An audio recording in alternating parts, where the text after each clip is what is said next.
felt stuck in where I was and I didn't know how to break out. I had no roadmap, right? And most don't. What I have is my starting line. I can't go back and undo the past. What is the past is the past. But what I can do is look at right where I am right now and start to build from there. What's the repercussion for what I'm about to do? I want to go forward and seize my future by doing the actions today that could give me the possibility. I started to look at things closely of what I was doing, and I started to make small changes. It started to give me not only the momentum, but also the confidence. All the things that I've done have led me to be ready for what's in front of me tomorrow. I want to continue to push the boundary. Your actions really provide the result, but you have to be patient and persistent with the evolution of getting to your goals. Do you really fail if you just don't stop? How do you navigate those hard times where you might feel that you were maybe wasting your time? What am I doing, right? Is this having some kind of result? The path is going to continue to change on it. When the path changes, you have to.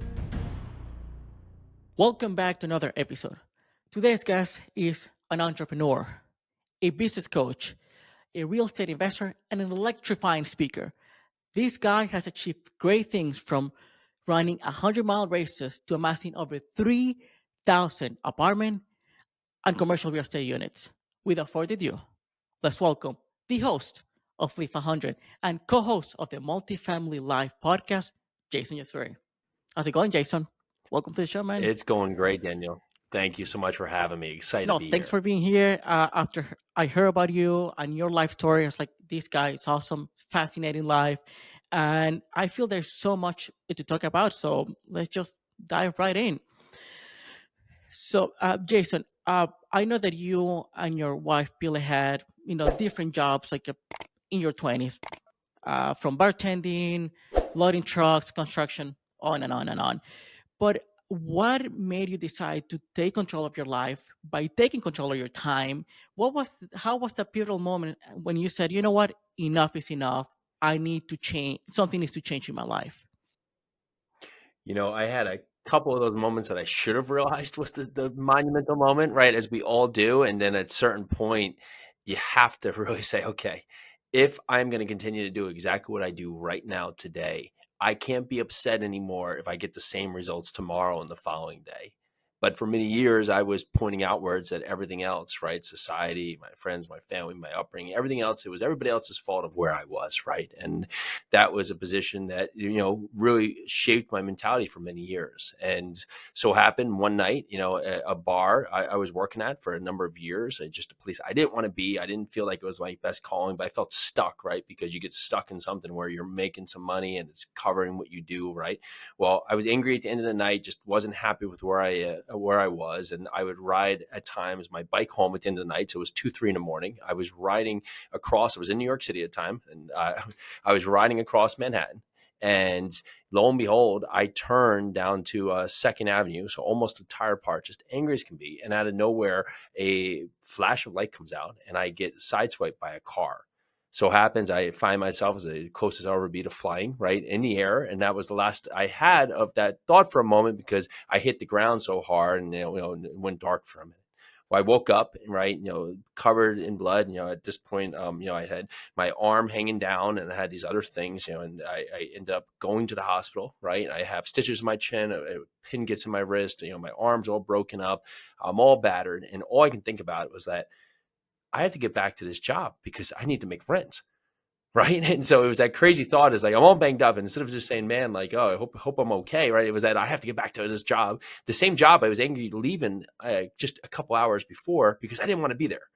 And I get through that night and I have that moment of clarity of saying, like, I continue to have chaos in my life, and I'm going to continue to have chaos in my life doing these chaotic things. I can't be upset that I continue to have chaotic results and continue to have results I want. Now, it wasn't that epiphany that the next day everything changed magically and I had this whole other, life ahead of me, right? But the next day I started to look at things closely of what I was doing. And I started to make small changes, right? So, I'd stay out, do, late at night and constantly a couple of beers or do drinks or just do whatever. And then the next morning was just a slow start, not much production just to get to the next day, right? So there wasn't much of anything being built in my day. So I started stopping some of the things that were really causing my next day to not be successful, and started building in healthier habits, getting up earlier, right? Coming in and working out, setting in, putting in more positive action, like listening to podcasts like this, where you get more positive energy going into me, just opening and allowing myself to waken up to the possibilities out there. And lo and behold, I started making small changes and allowed me to take more ownership of my life, from going from having no control to taking back control. And then really being aware that I was the problem, right? It was nobody else that was putting it. I was the problem. And I became the one saying, okay, well, I need solutions. So I started to seek out other things, other opportunities I could try, I could do. I opened up a brewery, opened up a restaurant, a bar, and then went and moved to New Jersey to help my dad with his construction business, really help scale that before moving into, some flipping and some wholesaling with my wife, right? Who was my girlfriend at the time. And then we started to transition to things in our life that would get back control. So all the activities we were doing were very busy. And I came upon large apartment investing because it allowed me to put in a team, a process, and allow them to do their best and highest calling, where we could go out there and control our day. So I'm still busy today, but I choose to do the busy instead of the busy being the life that I have to do. Yeah, talk about of a pivotal moment. I mean, almost losing your life. I mean, who knows? A couple. I mean, if the car had been slightly faster, whatever, you could have been, you know, gone. So people have different moments. You're just like, okay, this is it. But one thing I like about your story was it's not that you tried to change overnight 180 degrees. Let's go, because let's get real. It's not sustainable. If you had tried to do that, just let me stop drinking, let me just focus on the business, whatever. How long could you have sustained that? Who knows? Probably not long. So the power of habits, power of how you slowly start building, is just changing a few things here and there that eventually took you to where you are today. And I completely agree with you when it comes to, yes, you're busy, but you're choosing to be busy. You're doing something that is important to you and that matters to you, which is absolutely something that people need to be aware of. Yes, when you're building a business, it's hard, but you're choosing to do that. It's what is it, 88 to 90% of New Year's resolutions fail, right? Because we go from who we are today, and then the next day we decide that we're going to try to be someone completely different without any foundation built upon it, right? So what I knew is that I felt stuck, like many do, right? I felt stuck in where I was, and I didn't know how to break out. And what I had to do was start to take small actions that could start to build momentum, right? Start to build that snowball effect that could start leading me in a different direction. And it wasn't perfect. It wasn't like I just made these actions, they were all ideally. I just started to try to do different things that were better than yesterday. And when I started to do that and repeat it the next day and the next day and the next day, it started to give me not only the momentum, but also the confidence to break out of these patterns that had put me into a part of really where I had stood for many years prior. And how were those first few years? Because clearly you're doing some changes into your life, which they are good, and stop drinking and feeling better in the morning is absolutely great, and you can see right away the benefits out of. But when you start getting into the entrepreneurial journey, opening a new businesses, there's a lot of struggle, a lot of things that you don't know, and then is there a moment where you feel like I don't know if I'm doing the right thing, and you start having a lot of self doubt in the process of building a better version of yourself? How were those for you? Yeah, always, because I had no roadmap, right? And most don't, right? There's no roadmap. So I've had a nonlinear path to where I was. However, the nonlinear path I would never give away, because that path has made me resourceful to be able to come upon what I do today, right? So all the things that I've done have led me to be ready for what's in front of me tomorrow. But usually I thought all the things I had done had made me less prepared for tomorrow. So when I started to change my psyche and change my mentality to understand that what I have is my starting line. I can't go back and undo the past. What is the past is the past. But what I can do is look at right where I am right now and start to build from there. And it starts with our confidence. That's the hardest thing. When I grew up, with parents who really tried, but they had the resources they had. So they had poor money habits. They thought money was evil. They had this part built into them because of just some of the things and the difficulties they had, right? So that was inbred in me, that I was never supposed to have money. It was that just work hard for the sake of working hard. And that's what I had to grow on, what I had to live upon, right? But they were trying their best too. And I look back because now, I'm at my age with my young kids compared to where they were with me at the time, right? And I understand, what they were facing there. They were trying to do their best. They're trying to do their things in life, right? And it was instilling habits into me that weren't going to be beneficial if I wanted to make change. And so I had to just ask myself, okay, I get it. Do I want different? Because if I don't, okay, keep doing the same thing. Then you may get results you may regret, but I didn't want to regret anymore of missing out in the past. I wanted to go forward and seize my future by doing the actions today that could give me the possibilities. And I'd rather take the risk of trying things and failing than knowing years down the road that I never tried and just thinking about what could be. Yeah, I feel like an important thing that you mentioned is just how our parents, tend to raise us, and they're doing their best.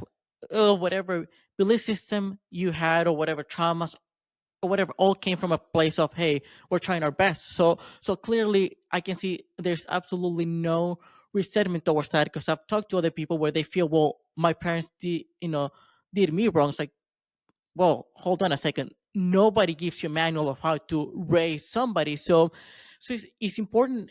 I'm glad that you understood that. It's like, hey, this is what I was taught. This is what I learned, how I was raised. However, I can always choose to change like you did. It's like, I don't want to feel stuck anymore. So changing those clearly have an impact. And when it comes to regret, I feel like, even though you said at the beginning, yeah, I probably had a couple of pivotal moments, or not pivotal, but then a couple of moments where I felt that I should have done something. It was something until you felt that snaps, like, if I don't do it now, I'm definitely going to regret. It doesn't matter how I might have had the idea of doing something in the past. Now I feel the itch and the urge of going and do it. But as you said, we don't have a blueprint. We don't have like a roadmap if you're trying to run a business. So you don't know what you don't know, and it's very easy to get overwhelmed by it, as you well know. How do you navigate those hard times where you might felt that you were maybe wasting your time, and sometimes having that whatever inner voice in your head that you might not make it? Yeah. Well, that's many days all the time, right? Of that, okay, what am I doing, right? Is this having some kind of result? And that's what gets back to your purpose, right? And your intention. Like, what are the intentional actions you're doing, right? Because many times we just focus on the goal. We feel like the goal is constantly pushing further out. But when you can focus on the actions, then you can have something that you can look back on at the end of the day and said, did I do the actions here that will give me results into the future? And if I can feel confident with that, then I'll repeat the actions the next day. But if I'm doing actions today and I get to the end of the day and I just don't really feel that they had any purpose, then I have to ask myself, am I on the right part? Is my goal right? Is my goal aligned with what I want in my life? Because if not, then I have to reset what my actions are. Because I look back in terms of like my level of risk compared to potentially like, my grandma. My grandma went through Great Depression, like lived on a dirt floor, right? So of course she doesn't want risk in her life today. She wants certainty, right? So she went through all these parts of risk. All she had was risk, right? So when I look today, like the certain levels here is that I can control what I can control, what I give, and I can control how I react to what's given to me. And so when I think about how I look in my life and what we're doing in terms of my goals, is that I want to continue to push the boundary on those goals. Understand that the goal may never come and it may transition, right? I'll set a 5-year goal, and then within year 3, maybe I find that I don't want that goal.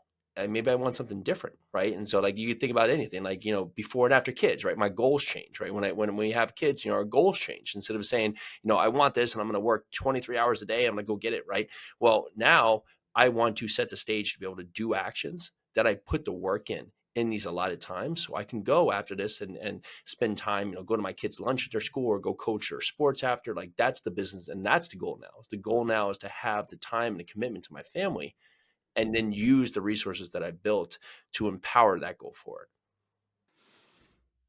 Yeah.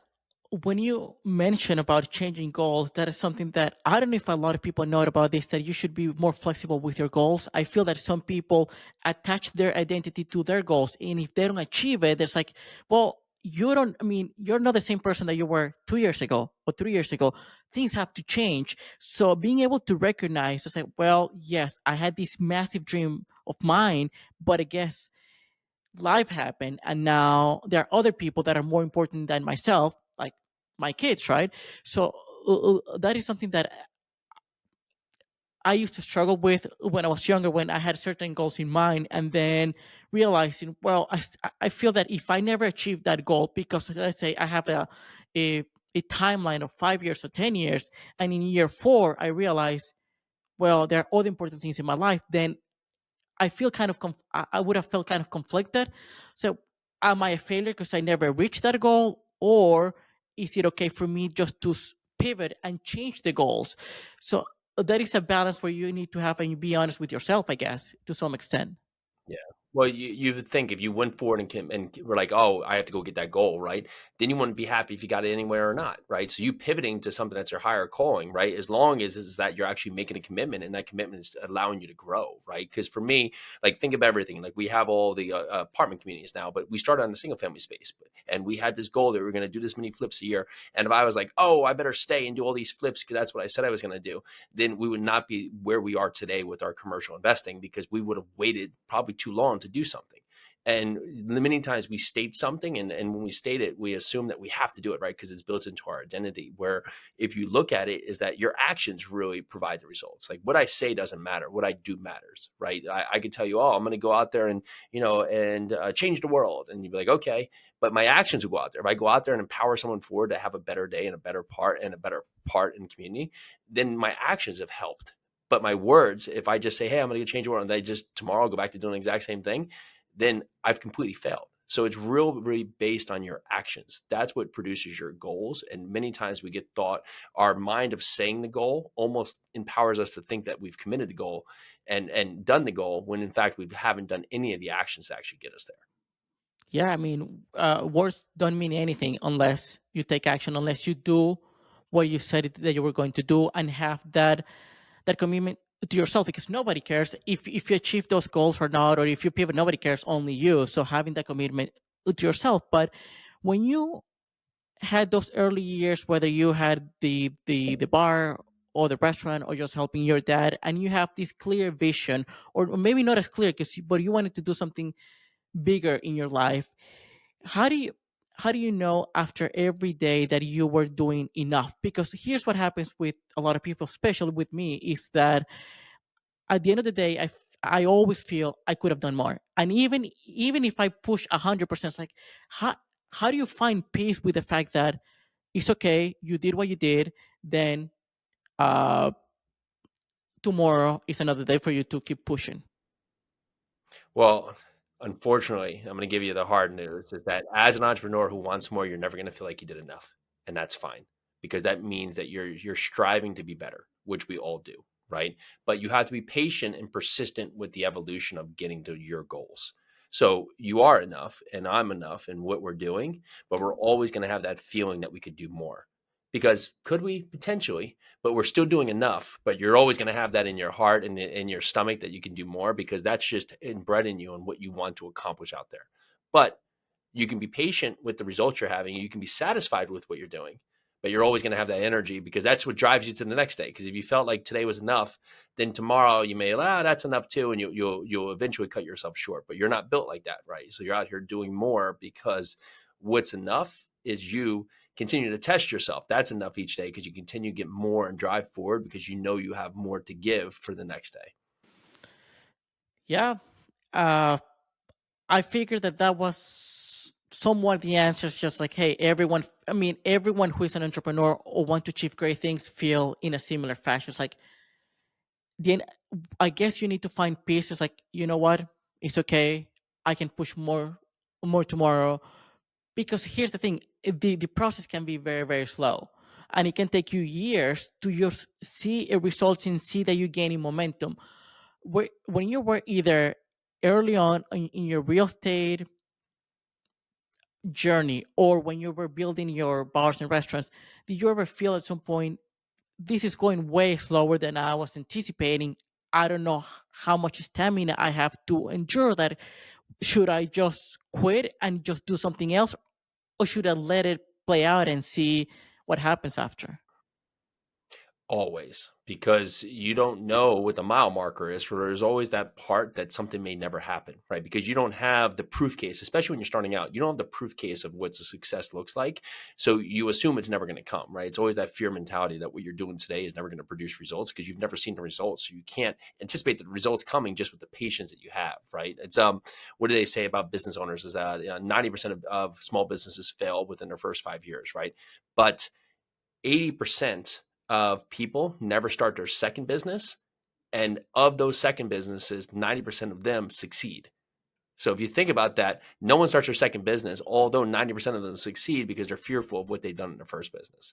So what you have here is that we're always fearful something's going to stop, not work. And in our minds, we've always had people around us, I'm around a bunch of people who have never done what I've done, right? Or don't come from the same part, or just have taken a different part that has more certainty, right? They went out there and got that finance job or started working for that insurance company or started working, the family business, right? And they have that certainty built in, and I'm out here on an island just doing things that I don't have anything to show of, right? And so I don't have anything to show of yet is the true piece, but I have to believe they will come. But I don't know. Is that going to be 6 months? Is that going to be 1 year? Is that going to be 3 years? How patient can I be? And if I do the actions each and every day to follow those actions and I can start building momentum on there, I can see the traction within the things I'm doing.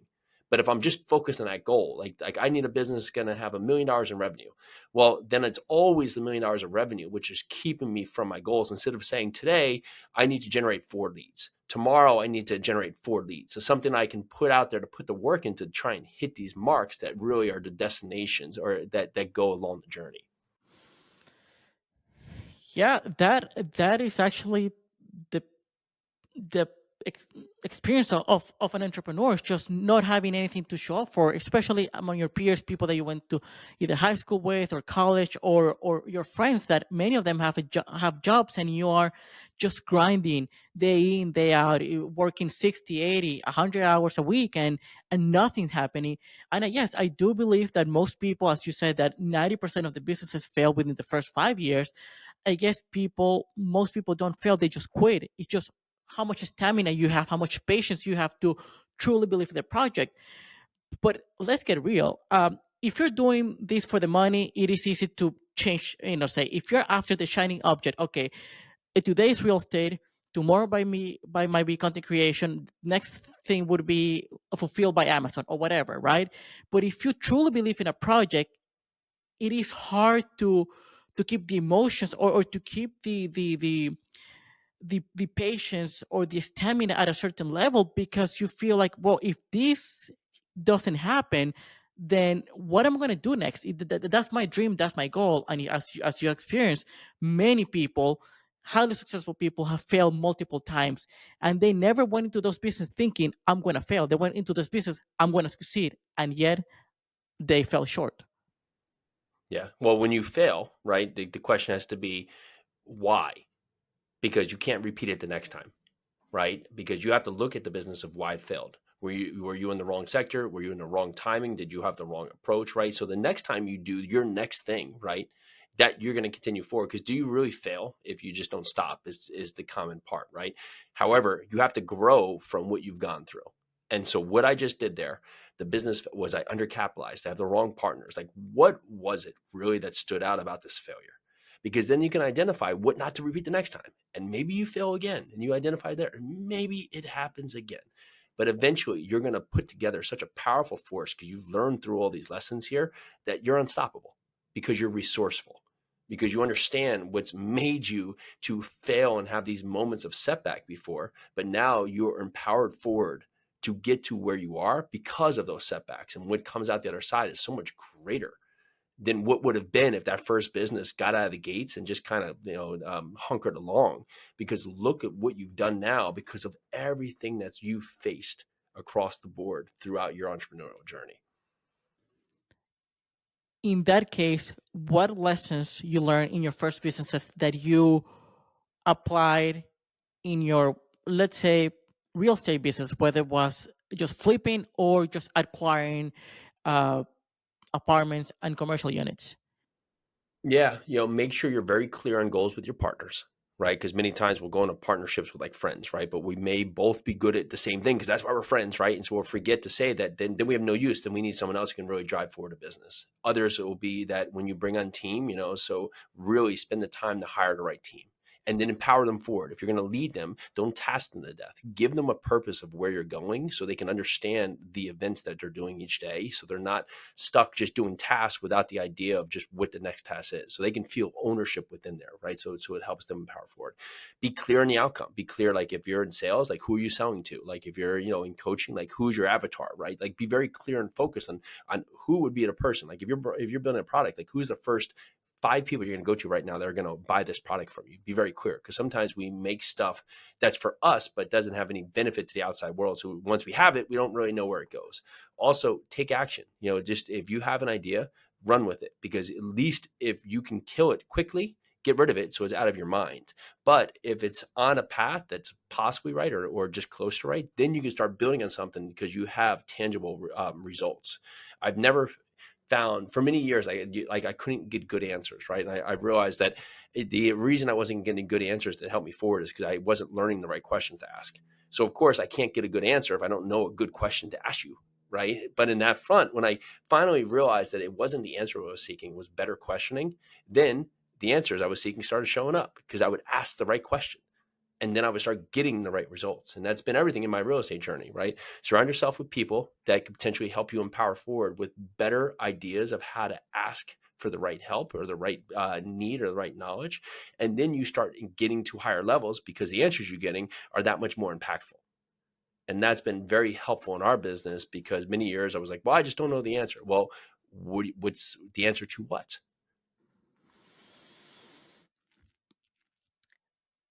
As you said, many people partner up with friends, and in case and case again, it is proven that partnering with friends might not be the best idea for the business, because end up you might not be as objective when it comes to the performance, right? You have your friend, and you might have the same skill set. Well, you need somebody with a different skill set, because then you're not doing anything.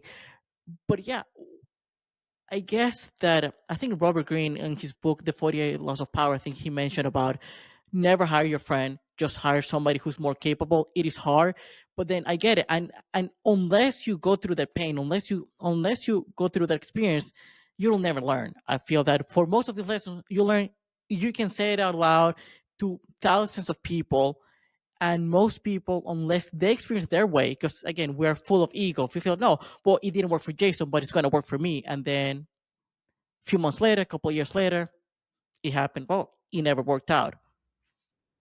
Yeah. If you do and just are going to empower forward, working with family, working with friends, like you just have to set the guidelines, same you would with any other partnership, just so it's easier to ask the hardest things up front than to ask the things that could have been easy months ago that are now massively hard and ruin a relationship. Because if you're getting in as friends, you want to stay friends and not lose a friendship over a business. Yeah. And another thing, what you said about asking the right questions, I think that only comes with repetition, right? I mean, it has to, because as we mentioned, you don't know what you don't know. And unless you hit the same wall over and over, then you start, okay, let me see what exactly is not working. Let me pivot and find what exactly I'm doing wrong and why I'm not getting either the momentum or the progress or the answers I'm looking for. It's also asking it to the right person. And if you believe there is the answer out there, because think of anything. Like I remember one time trying to get something that was going through like government organizations, right? And it could be anything. One, they could just literally don't want to just talk to me, right? They could just, so it's a no, right? So no, okay. But if I believe in it, then you go to the next person. Maybe the next person just assumes it's a no, so says no. Maybe the next person just doesn't know, so they say no, right? So if I stopped at the first no, right, or second or third, right, then to be it, game over, right? But if I believe there's a yes, then I have to understand that maybe if I am asking the right question, I need to get to the right person that can supply me with the information. And so many times we stop at the first no. But if we believe it's there, then we have to continue to understand that it may not be them trying to tell me no. They just may not know. So I have to continue to go to the right person that can help me get to that next step of what I believe is out there. Yeah, that has happened to me many many times in my life. I faced the first no, maybe a second no. I'm just like, okay, let me go Yeah, elsewhere. yeah. Because I guess you need to keep going and have this have been somewhat delusional. You have to be in order for you to achieve great things. But out Mhm. of all businesses that you can, create and build, what made you choose real estate in particular? Real estate was always something that was brought up within the family that could give us a better life, but I didn't know what that was, right? And so for whatever, it's just the words that came up that we kept hearing, and so that is what we thought we had to do, right? So what we did though is we led into flipping and wholesaling a number of things that were very transactional, right, of real estate, and we quickly realized that we were just making ourselves really busy, so we just weren't that happy with it, right?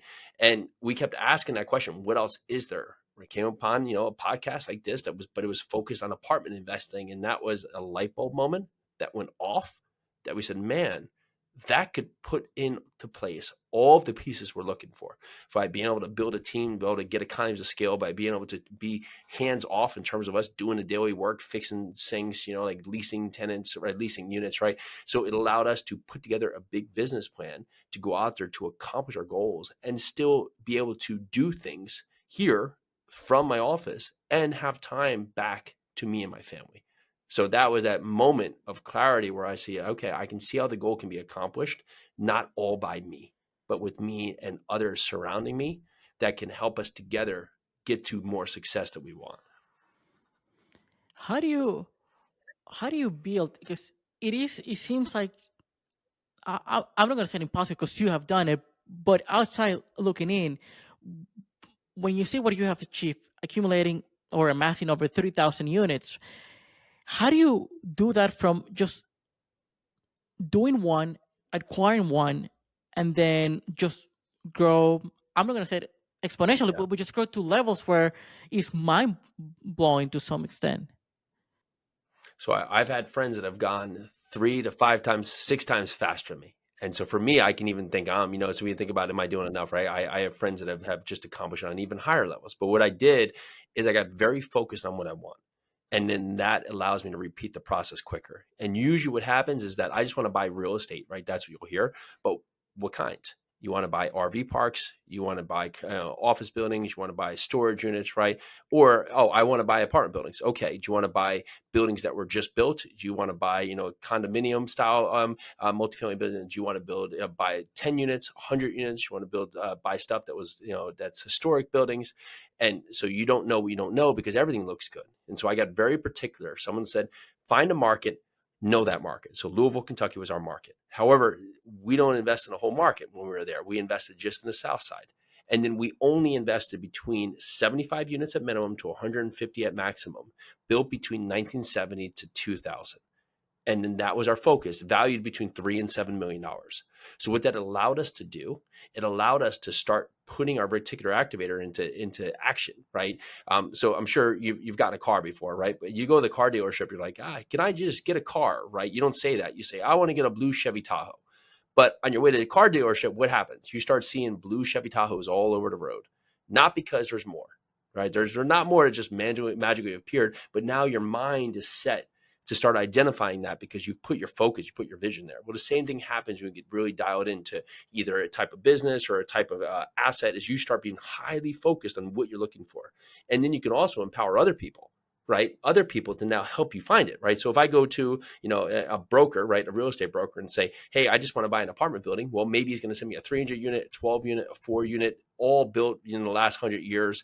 And then I don't know how to operate them. I don't know how to analyze them. I don't know how to really detail out the good ones. But if I say I want to buy the type of apartment building I said earlier, now they start sending stuff that's right there. And then as they see it in the future, they think of me, right? And then I know how to have the right team to manage that because different teams manage different types of properties. So it makes it very easy for me to identify the right ones without having to waste a lot of time going out to the unknown for all the other types of assets that are out there. I can see how being very very specific helps you to master that either area or those type of properties. Like, okay, I'm going to focus all my attention. I know once I build a system, I exactly know what I need to be doing, and once I acquire those properties, it comes in. It's very very easy.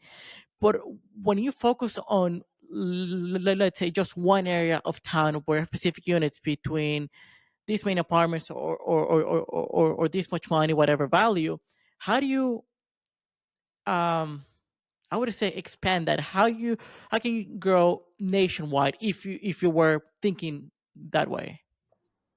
Well, if you do that, what usually people will say, and like, so we have a mastermind, we teach a bunch of people, and they're afraid of is that they're going to have less leads. But okay, fine, go across the country, and now you have 100 leads. Are you ever going to get through all those leads?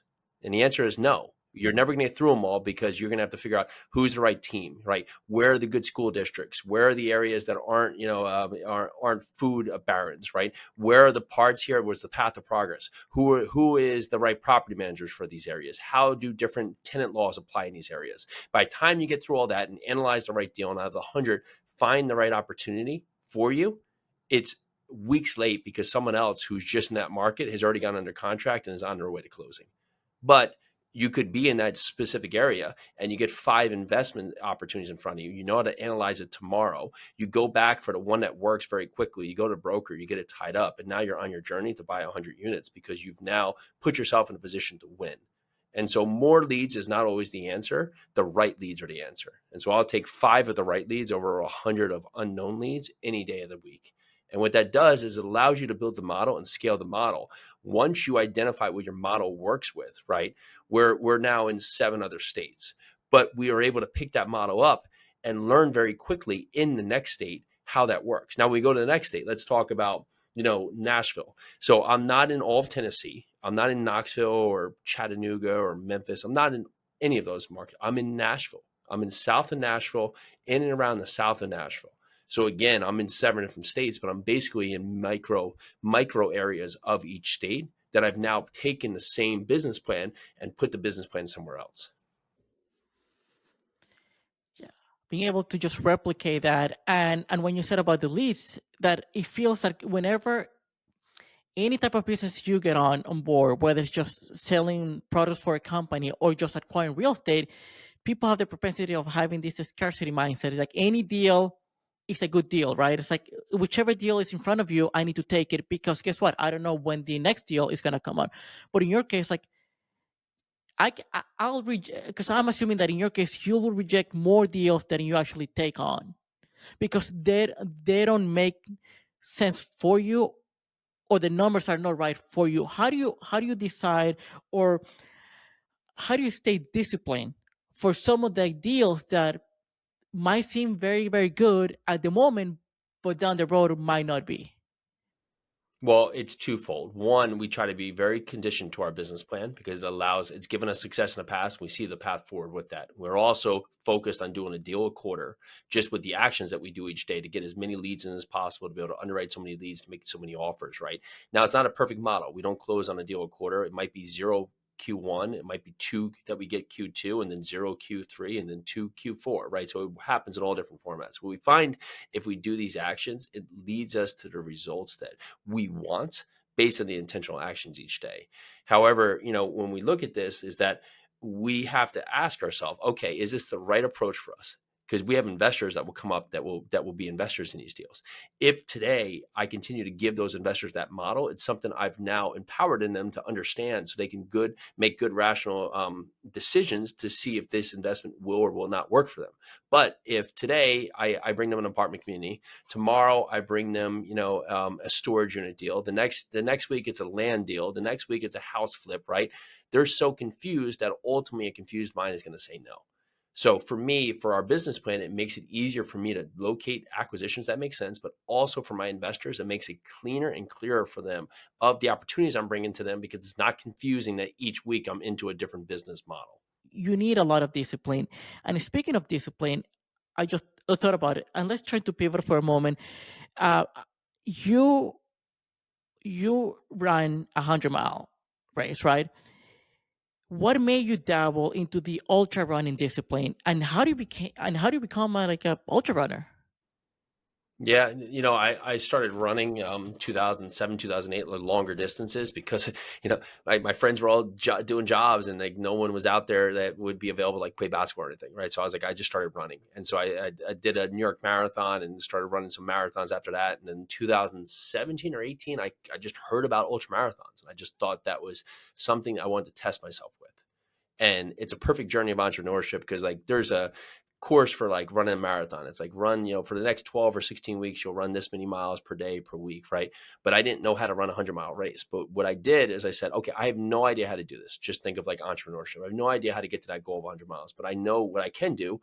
I can get up every single day and run 6 miles, no matter how I'm feeling. If I'm feeling sick, if it's 100 degrees out, if it's -5, if my foot hurts, if I've lost a toenail, I just get up and I have to run every single day. And what that did was pattern in my mind to understand that days and weeks are not going to be perfect, but how I show up and what I give is what I can control.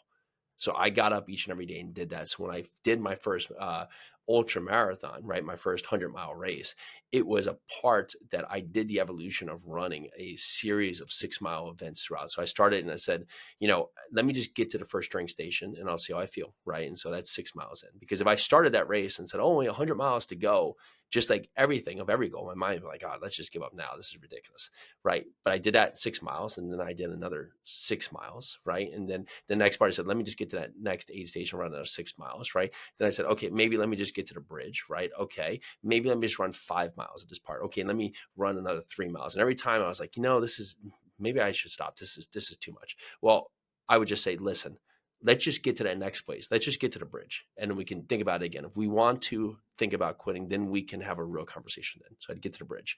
Then maybe let's get to the tunnel. Then let's get to another 6 miles to the aid station. Then let me get, just down the river, down by the river there, just to that next rock.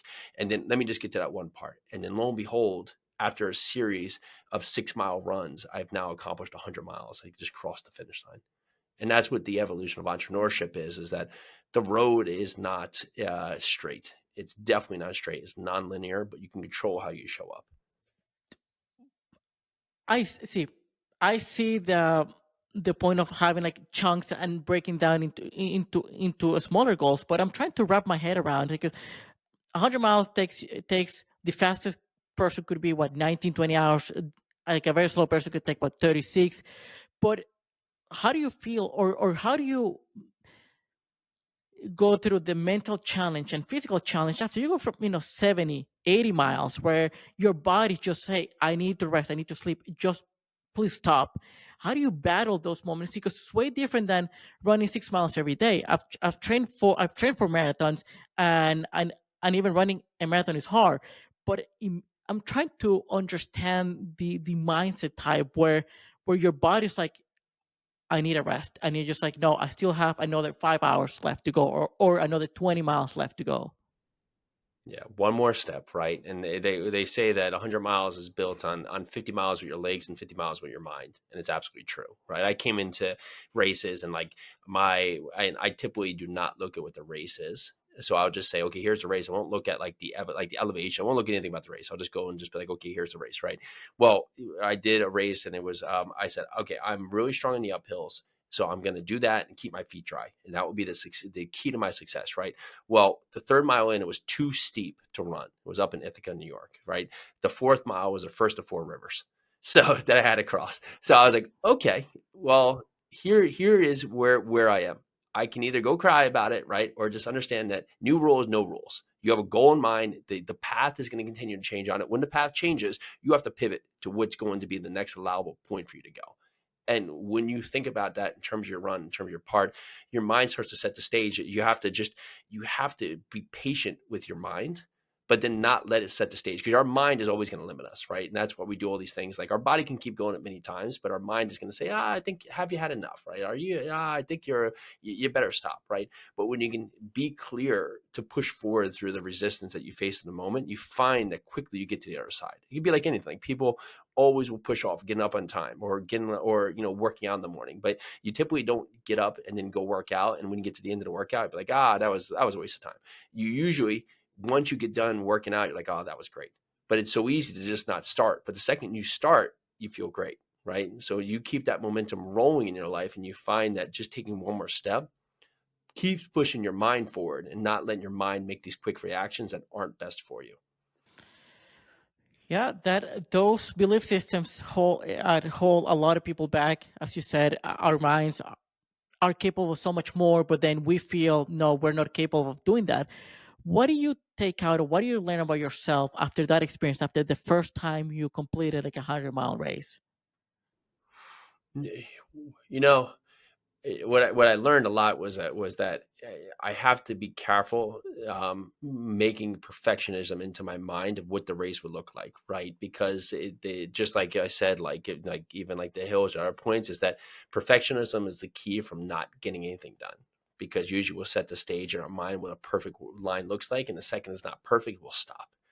And that's usually the case with most in terms of it. We'll spend so much time planning in our mind exactly how it's going to look, exactly how it's going to do. And the second it goes off kilter and is not to that plan, we give up, right? It just decimates us because, oh, I had this perfect plan. And the second it went off course. But as soon as you can understand that this is your road's your road, right? So you have a result at the end. You don't know how you're going to get there.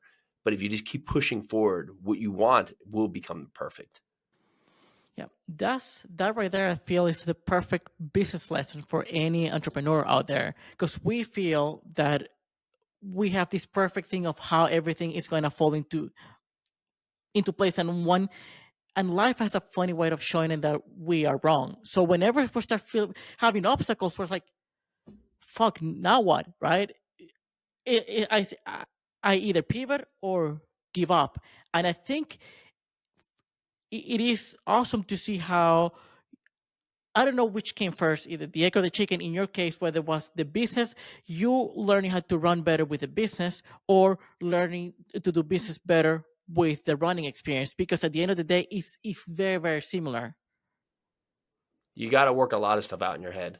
And when you have the time out there, you got a lot of time to work stuff out in your head, right? Because you realize that your head can stop you from everything you want. And so when you take back control of your mind and how you look at things, well, honestly, the right things show up for you. But when you spend all the time just reacting, right? And reacting in the wrong ways, you find you constantly get the results you're not looking for because you're being more reactive than proactive. Yeah, the reactive part, I saw myself many times doing it. Even today, I can see a lot of things that happen to me. I feel like okay, I'm reacting, but then how can it's not that how can I avoid those, but just let those be and focus on what matters. Is hard because we are highly emotional to some extent. Yeah. And going back to the belief system type of thing, that many people would feel that they would never be able to run at a 100-mile race. A few years ago, I never thought, even with a wild dream, I could run a full marathon. I started running a couple of years ago just to cope with depression. A couple of years later, I ran a first marathon. But Yeah. Congrats. That's yeah, awesome. man, it was Yeah. the toughest mental challenge I've ever experienced. But at the end of the day, I Yeah. was able to do it. But here's the thing: as we mentioned, this belief system hold people back and from reaching either their full potential or to live a fulfilling life. How do we become aware of them, and how do we change them? Well, it sounds like you did it, right? Because you just started noticing that you were being reactive, right? And that's usually the first case. So many times we're just being reactive without actually noticing we're being reactive. And you could think of like, you can start to notice like, what are the triggers for that? And then stop each time you do and pause, because your reactive could be that, oh, something happens and you automatically respond with something negative, right? And so like it could be that, every time that something happens in a relationship, right, maybe with your girlfriend or your spouse, right, you automatically send a message that's just off, right, and just bad, right? And like, oh, why did I do that, right? And this is before you can now erase the messages with Apple or anything else. But in this fact, say you type the message out and then you pause and then you wait an hour. Probably you're not going to send that text message because you now had the clarity come into your mind that that is not going to help anything for what is ahead of you, right? And it's really just starting to notice at first, be cognizant of what you're doing, and see, is there a stimulus that constantly drives that reaction? And if there is, how can you respond differently to that reaction? And pause when those triggers come up, because right, there's two things: you can control what you give, and you control how you react to what's given to you. But many times we don't give what's necessary, and then we react quickly to what's given to us, which usually is some kind of chaos in the form of chaos, and then we react in chaos. So if you can slow the pattern down of a reaction, right? And so act quickly in the right way, but react slowly in the correct way. Yeah, that knee jerk reaction most people have nowadays. It feels like there's a lack of emotional regulation to some extent, where they feel like you said something or you did something, and then I'm either hurt by it, I'm offended, I feel that you're stepping over me, whatever, and they just go just like a they just blow it in front of you. Uh, Yeah. and yeah, There's no time for that. That's the world. There's no one's got time for all this, people. You know what I mean? It's just like we're all so busy, and like we're reacting to things like they're like gonna destroy our world today. With like people say that 5 years from now you won't even remember, and so we just have to be patient with just how we're doing. Like anything, like it could be anything. Like we have this great podcast. A couple people will listen and get tremendous value, and a couple people might not like me, right? I I hope I can empower them forward to not like me, but find what they will like from the next conversation, right? Because now they know what they don't like from me, so what they can see somewhere else. Like I can only show up as me. And if I feel that I'm helping forward in my own message, I'll be right for the right people. And then hopefully I can steer the other people, potentially away from what I'm doing that they don't like to something that would help them forward too. yeah, I completely agree with you. And even outside of whatever people put out there on social media, on the internet, mostly when it happens indoors, or when it happens in your relationship, when it happens with your spouse or your parents or your family, it's like you need to find a way to have to be less reactive, because then you're going to damage some relationships, even in business, especially in business. Because in business, somebody makes a mistake, either you make a mistake or your wife makes a mistake or somebody makes a mistake, you you need to be able to stand in the pocket and be calm. It's like, you know what, we can deal with this, even if we're losing, I don't know, millions of dollars on a deal. Well, you can think about one question, right? So, okay, if I react in the wrong way right now, it's 3 seconds to me react in the wrong way, but it might take 3 minutes, 3 months, 3 years, 3 decades for me to correct what I just did. So you have to think about what's the repercussion for what I'm about to do. And if you're good with it, okay, then you've made your choice. But typically, you're going to say, okay, I can think to do this in a better way. I can potentially have no response. That's fine too. But maybe my response can be better positioned in a way that can be empowering forward instead of something that's just detracting.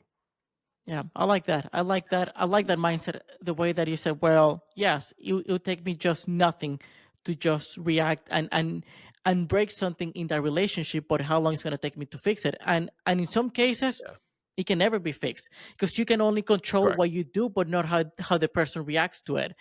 So yeah, I like that mindset, and I hope people understand that or see it from that perspective. We mentioned how hard it is to start, right? And I think that we hear a lot of people are afraid of failure, and I think it's not that much of a failure, but not knowing what to do and feeling overwhelmed when you start like a new journey. It feels like, I don't know if I can figure things out, right? And I get it. It's hard. It's scary. I've faced it many times. You have faced it many times. But we know that the quickest way to succeed is just start out and figure it out as you go. I mean, you can never learn how to drive in a parked car. Having said that, how can people put themselves in the best position to take that first step and make it as easy as it could be? We all typically know what we want to do, right? And if you ask yourself in your mind, what's the first step I should take? Whatever comes to mind, just try that. Because at least it will eliminate something you shouldn't do because you'll say, oh, well, that didn't work, right? So don't do it again. Or it starts to be on the right path and you say, but it's not exactly the right path. You're like, okay, what did I just learn about that? Maybe you get better. Or maybe you'll be on the right path. The first thing is whatever comes to your mind, write it down right now and just go try it. Don't wait until next week. You don't need to be ready. You don't need to read another book. You don't need to listen to another podcast. You don't need to go out there and have 10,000 hours in your account. You know exactly what you need to do right now. Just pick that first thing and just go try it. The worst thing that happens is it doesn't work. And then just don't do it again. But learn the lesson of what didn't work, and then do something that's in adverse or an inverse of that. Yeah, beating that mental masturbation is hard. The mental masturbation when you're just Yeah. listening to the next podcast or reading the next book is like, I need more information, and then you never feel ready. You start like, screw that. just take the first step. Yeah, well, the good Yeah, response, because actually yeah, someone I spoke in an event this last week, and someone said, we it was next someone, and someone asked like, "Oh, what did you learn from this?" And the guy said, I'm ready to go out there and do something." And I'm like, "Okay, so what's the next step?" He's like, I'm going to go out there and learn more. I was like, "Okay, so when do you have enough learning?" And he didn't have that answer, which it means it's a never ending cycle of learning, because there's never, when you learn, what will you be ready? And the course is that you're always going to be learning. As you grow, as you learn, right? You learn, you get all this more feedback that comes into you, you continue to evolve. But what you have right now, you have plenty to go off. You have so much. You're ready beyond means, right? You're ready beyond means. You have to use what you have and go. Or you have the mile marker of what sets the line in the sand of how much you need to get ready to get started. yeah. I think I've heard this many times. Like, there's nothing harder than the first step. After the first step, it's not that things get Hmm. easier, but you overcame this massive mental barrier in your head. It's like, okay, I did it. I put finally the feet in the water. I can get going, because there's Hmm. so much you can learn on podcasts or on books. You literally make most of the learning is on the job, on the side, doing the thing. Yeah, well, what does it say? Like, it can't, in a bike, or it could show you in a book how to ride a bike, but it can't actually get you to ride a bike, right? There's all those lessons in the part that action and doing the task is so much more beneficial. The book can give you good guidance, right? But it's not actually going to let you experience what it is to actually do the task at hand. Yeah, and I'm sure that you experience this a lot whenever you go out and speak at an event or even coach some people that they that you can inspire them, you can motivate them, but then at the end of the day, you cannot uh, uh, make them start. Do it for them. Exactly, you just have Yeah. to have to do it. Yeah. And yep, and again, it's just I've been a part of it for many years until I got to a day. It's like, okay, stop, just do it. And in many cases, I don't know what I'm doing, but that's the whole thing. That's the whole point. Not knowing what to do or not Mhm. knowing what you're doing, just keep going. Yeah. That's exactly magical. So, Jason, I do have this question because it amazes me. How do you do? Because you have the three kids, you have a dog, Mhm. you are like 15 chickens, you are a podcaster, you are investor, you do all the things. How do you manage time? How do you get through your day and have enough for everything and yet being very focused on the things that matter? There's seasons in life, right? And some things need more attention at certain times than others, right? But we've set the stage that I have a great team around me. I have great people that we've now built upon us here. I have a magical wife, right? And so together we're able to go out there and hit the goals we want. But things focus. Like if my I have three little kids. Say one of them, my 5-year-old falls down and gets sick at school, right? Well, then the season is we're going to go get them out of school, right? And we're going to put the attention there, regardless of what's on the plate. But then we'll still work together to be able to accomplish anything that's on the plate that's very important for the business that day, right? So it's just understand that there's going to be seasons in life, and it allows us to use the energy in the season. Like we have a big real estate transaction will close next month, so there's a lot of energy and focus going into that, right? While we're going through this, because that's the next stage of what we're doing right now. So it's really built on seasons. Yeah, being able to, I guess, being able to prioritize and say, hey, this is what matters now, and then everything can take a backseat for now. That doesn't have to be like that forever, but for a period of time, and that could be a week, a month, like 6 months. So it's still very, very, very hard to do, and it's Mhm. impressive what you and your wife are being able to do, because again, even me just training for a marathon, that is nothing compared to an ultra marathon. It takes a lot of time, and being able to juggle and to manage. But it is a Yeah, lot. It's your heart is your heart, and you grow to different hearts, right? Because when I did my first marathon, it was tough too, and it's like but it's a awesome evolution, and you did it, right? And so don't limit on the success there, because that's a huge accomplishment of what you I know. did. Yeah, I made mostly manage the time, right? Yeah. Training wise takes a lot of time, but nothing comparison to an ultra. So what I've tried to see is like, okay, it was taking me a lot of time to train, because you need to put the miles and you need to build the volume. It is when you put things in perspective, it's like, okay, if Jason was able to juggle and manage this, and I get it, you have like an amazing team, an amazing partner, but still you were able to find a way to to fit it all into your day, kids, business, family, training, all of that, and podcasting as well. Be intentional with the time you have. That's really the biggest part here is that we waste a lot of time. And sometimes, you need to waste the time to come up with ideas, but we spend a lot of the majority of our time on wasted time. And then we don't figure to really use the time we have, right, to get to the results we want. Right. And so that's really been beneficial for me is that there's certain things that are very important to my day that I have to get done.